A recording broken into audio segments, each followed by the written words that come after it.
The use of force. Please come down as soon as you can, my daughter is very sick. When I arrived, I was met by the mother.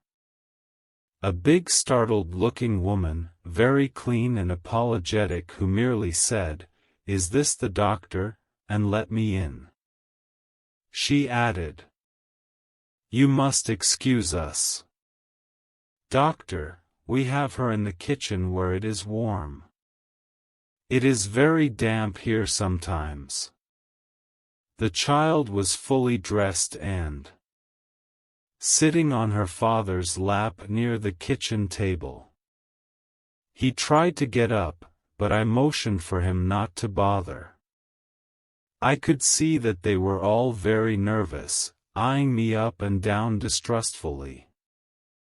As often, in such cases, they weren't telling me more than they had to, it was up to me to tell them, that's why they were spending $3 on me. The child was fairly eating me up with her cold, steady eyes, and no expression on her face whatever. She did not move and seemed, inwardly, quiet. An unusually attractive little thing, and as strong as a heifer in appearance. But her face was flushed, she was breathing rapidly, and I realized that she had a high fever. She had magnificent blonde hair, in profusion. One of those picture children often reproduced in advertising leaflets and the photogravure sections of the Sunday papers. "She's had a fever for 3 days," began the father, "and we don't know what it comes from. My wife has given her things, you know, like people do. But it doesn't do any good. And there's been a lot of sickness around. So, we thought you'd better look her over and tell us what the matter is. As doctors often do." I took a trial shot at it as a point of departure. "Has she had a sore throat?" Both parents answered me together. "No. No, she says her throat doesn't hurt her." "Does your throat hurt you?" added the mother to the child. But the little girl's expression didn't change, nor did she move her eyes from my face. "Have you looked?" "I tried to," said the mother, "but I couldn't see." As it happens, we had been having a number of cases of diphtheria in the school to which this child went during that month, and we were all quite apparently thinking of that, though no one had as yet spoken of the thing. "Well," I said, "suppose we take a look at the throat first." I smiled in my best professional manner. And asking for the child's first name, I said, "Come on, Matilda, open your mouth and let's take a look at your throat." Nothing doing.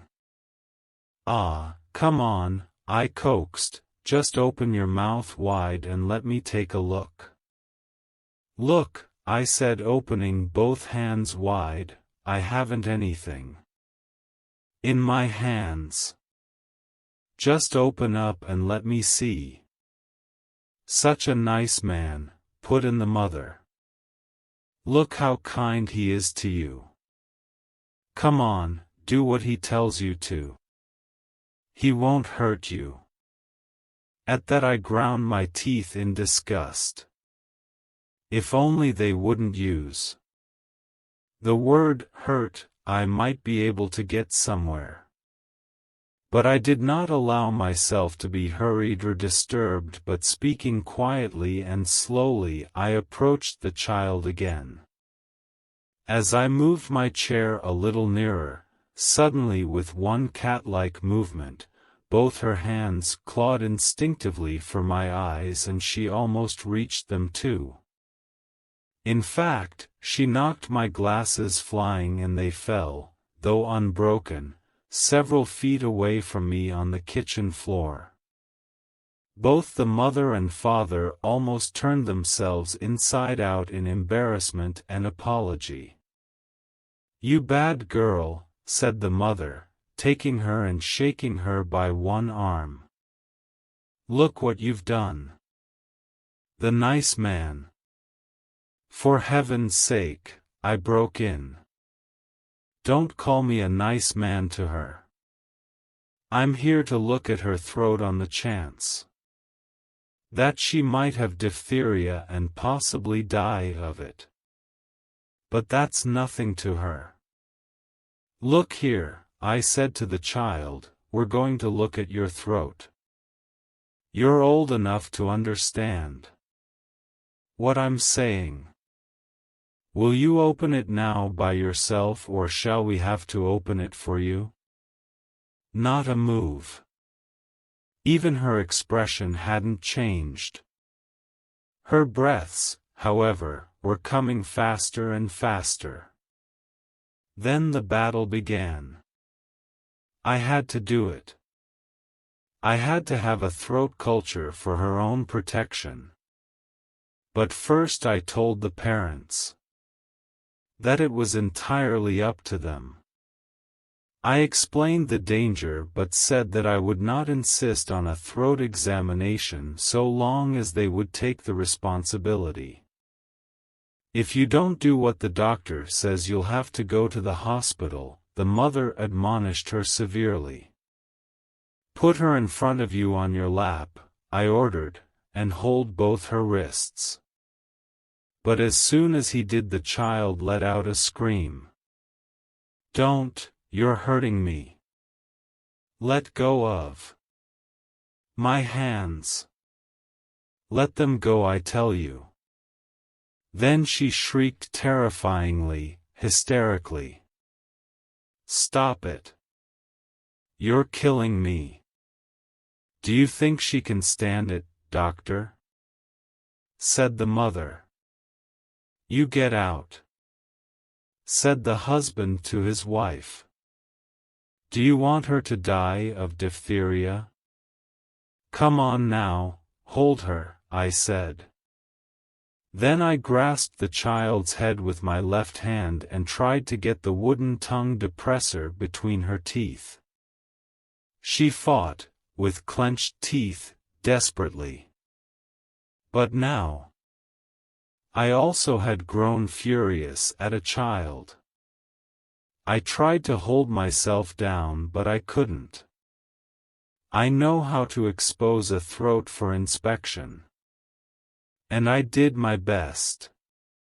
When finally I got the wooden spatula behind the last teeth and just the point of it into the mouth cavity, she opened up for an instant, but before I could see anything she came down again and gripped the wooden blade between her molars. She reduced it to splinters before I could get it out again. "Aren't you ashamed?" the mother yelled at her. "Aren't you ashamed to act like that in front of the doctor? Get me a smooth-handled spoon of some sort," I told the mother. "We're going through with this." The child's mouth was already bleeding. Her tongue was cut and she was screaming in wild hysterical shrieks. Perhaps I should have desisted and come back in an hour or more. No doubt it would have been better. But I have seen, at least, 2 children lying dead in bed of neglect in such cases. And feeling that I must get a diagnosis now or never, I went at it again. But the worst of it was that I too had got beyond reason. I could have torn the child apart in my own fury and enjoyed it. It was a pleasure to attack her. My face was burning with it. In the final unreasoning assault, I overpowered the child's neck and jaws. I forced the heavy silver spoon back of her teeth and down her throat till she gagged. And there it was, both tonsils covered with membrane. She had fought valiantly to keep me from knowing her secret. She had been hiding that sore throat for 3 days at least and lying to her parents in order to escape just such an outcome as this. Now truly she was furious. She had been on the defensive before, but how she attacked. Tried to get off her father's lap and fly at me while tears of defeat blinded her eyes.